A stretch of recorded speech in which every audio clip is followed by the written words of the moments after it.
ప్రపంచ కార్మికులు సాధించినటువంటి ఒక విజయం అని చెప్పేసి ఈరోజు దేశమంతా కాదు ప్రపంచంలో ఉన్నటువంటి కార్మికులు, కర్షకులు, రైతు కూలీలందరూ కూడా ఈ ఎర్రజెండాని ఎగరేసి కార్మికులందరూ, కర్షకులందరూ సాధించుకున్నటువంటి హక్కుల్ని సాధించుకున్నటువంటి రోజుగా ఈరోజు ప్రపంచమంతా కూడా భావిస్తున్నది.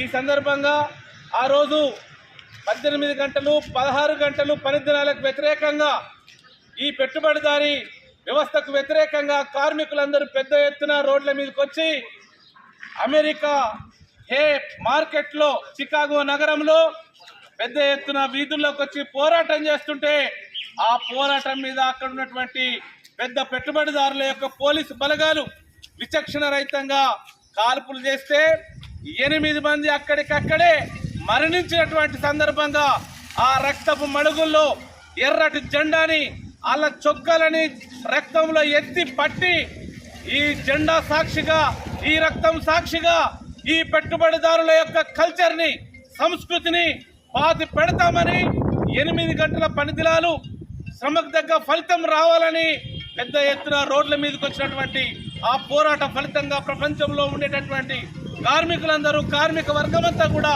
రోడ్ల మీదకి వచ్చి హక్కులు సాధించినటువంటి రోజున మేడే అనేది కూడా మనం భావించాలి. ఈ రోజు ఉన్నటువంటి చాలా మంది కార్మికులందరూ, రైతులందరూ వాళ్ళకు దిక్సూచిగా ఉన్నటువంటి ఎర్రజెండాని ఈ రోజు ఉన్నటువంటి చాలా మంది పార్టీలుగా విడిపోయారు. టిఆర్ఎస్ గా, బీఆర్ఎస్ గా, అట్లాగే బీజేపీగా, కాంగ్రెస్ గా, టీడీపీగా విడిపోయారు. కానీ వాళ్ళందరికీ చరిత్ర తెలుసుకోవాల్సినటువంటి బాధ్యత ఈ రోజు ఉంది. ఇప్పుడు అనుభవిస్తున్నటువంటి కొన్ని చట్టాలైనా ఈ పోరాటాల ద్వారానే సాధ్యమయ్యాయని, ఈ పోరాటాల ద్వారా సాధించుకున్నటువంటి చట్టాలను ఇప్పుడున్నటువంటి కేంద్ర రాష్ట్ర ప్రభుత్వాలు ఒక్కొక్కటి తీసేస్తున్నాయి. రైతులకు ఎంఎస్పీ లేదు, కార్మికులకు కార్మిక చట్టాలు రద్దు చేస్తున్నారు.